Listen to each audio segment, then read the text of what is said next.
당신은 고독을 두려워하십니까? 우리는 혼자 있는 시간을 외로움이라고 착각합니다. 하지만 쇼펜하우어는 이렇게 말했죠. 위대한 정신을 가진 사람일수록 고독을 즐긴다. 그렇다면 왜 쇼펜하우어는 고독을 두려워하지 말라고 했을까요? 사실 저도 요즘 고독함을 많이 느낍니다. 이것이 고독인지 외로움인지 헷갈릴 때도 있습니다. 이 감정은 비슷한 것인지도 다른 것인지도 잘 모르겠습니다. 하지만 외로움 혹은 고독이 느껴질 때 이를 빨리 벗어나려고 노력합니다. 내가 외롭다고 느껴질 때면 이 감정은 나를 더더욱 외로움에 빠져들게 하고 쉽게 헤어나오지 못하게 만드는 것 같습니다. 또한 외로움이라는 감정과 생각은 부정적인 생각도 같이 따라오곤 합니다. 이를 잘 알기에 외롭다고 느껴지는 순간 더 이상 여기에 빠지지 않고 빨리 벗어나려고 노력합니다. 그러나 쉽지는 않습니다. 그럴 때면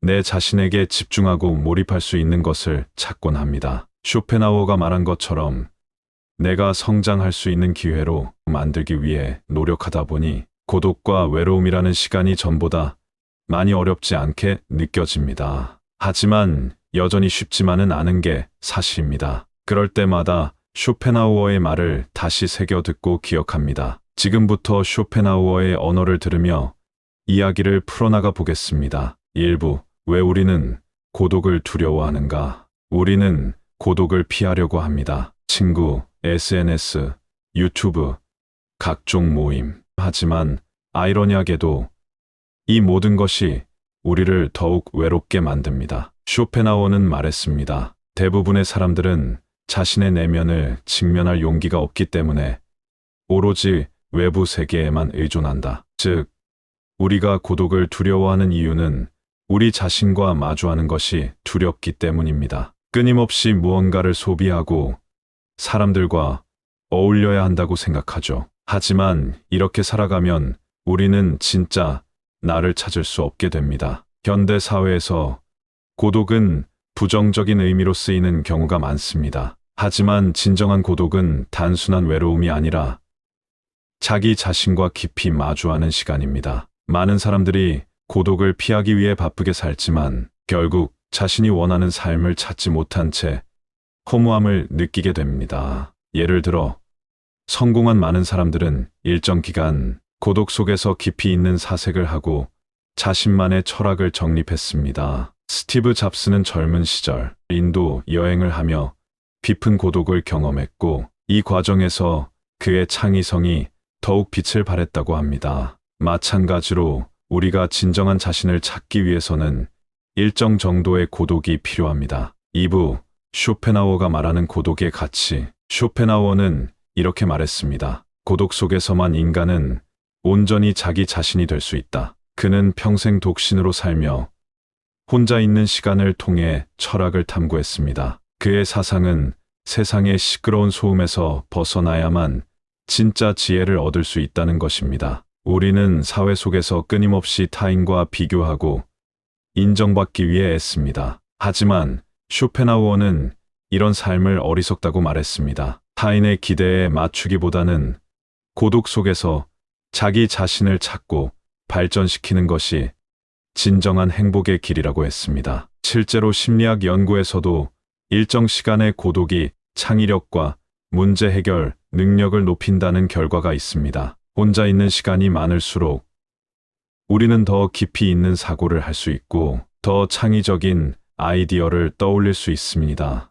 고독을 적극적으로 받아들인 역사적 인물들의 사례도 많습니다. 뉴턴이 만유인력의 법칙을 발견한 것도, 아인슈타인이 상대성 이론을 정립한 것도 혼자만의 깊은 사색을 통해서였습니다. 즉, 우리가 진정한 성장을 이루려면 고독을 두려워하기보다 오히려 이를 적극적으로 활용해야 합니다. 3부. 고독을 삶의 무기로 만드는 법. 그렇다면 우리는 어떻게 고독을 삶의 무기로 만들 수 있을까요? 1. 외로운 시간을 투자 시간으로 바꿔라. 혼자 있는 시간을 무의미하게 보내지 말고 책을 읽거나 사색을 하거나 목표를 세우는 시간으로 활용하세요. 역사적으로 위대한 사상가들은 모두 깊은 사색을 통해 성공했습니다. 스티브 잡스는 젊은 시절 명상을 하며 자신의 창의력을 키웠고, 빌 게이츠는 매년 일정 기간을 혼자만의 생각 주간으로 설정해 독서와 사색을 하며 큰 아이디어를 얻었습니다. 이 불필요한 인간관계를 줄여라. 쇼펜하우어는 말했습니다. 많은 사람과 어울리는 것은 우리를 더 어리석게 만들 뿐이다. 무조건 많은 인간관계를 맺기보다 진짜 가치 있는 관계만 남겨두세요. 의미 없는 만남은 우리의 정신을 갉아먹을 뿐입니다. 특히 SNS의 발달로 인해 우리는 끊임없이 타인과 비교하게 되었습니다. 하지만 중요한 것은 타인의 시선을 신경 쓰는 것이 아니라 나 자신에게 집중하는 것입니다. 인맥을 넓히는 것이 아니라 진정으로 나를 성장시킬 수 있는 관계를 유지하는 것이 중요합니다. 3. 혼자 있는 시간을 즐기는 법을 익혀라. 고독을 피하는 것이 아니라 고독을 즐길 수 있어야 합니다. 혼자 여행하기, 일기 쓰기, 취미 만들기 등을 통해 혼자의 시간을 긍정적으로 활용하는 습관을 기르세요. 많은 사람들이 혼자 식사하거나 혼자 여행하는 것을 두려워하지만 오히려 이러한 경험이 내면의 성장을 돕는다는 연구 결과도 있습니다. 혼자 있을 때 우리는 더 솔직해지고 더 창의적인 생각을 할 수 있습니다. 쇼펜하우어는 말했습니다. 고독은 약한 자에게는 고통이지만 강한 자에게는 자유다. 지금 당신이 느끼는 고독은 결코 불행이 아닙니다. 그것은 당신이 성장할 기회입니다. 외로움을 피하는 대신 고독을 삶의 무기로 바꿔보세요. 이 영상이 도움이 되었다면 좋아요와 구독을 눌러주세요. 앞으로도 살아가는데 공감되는 명언들을 함께 나누겠습니다. 감사합니다.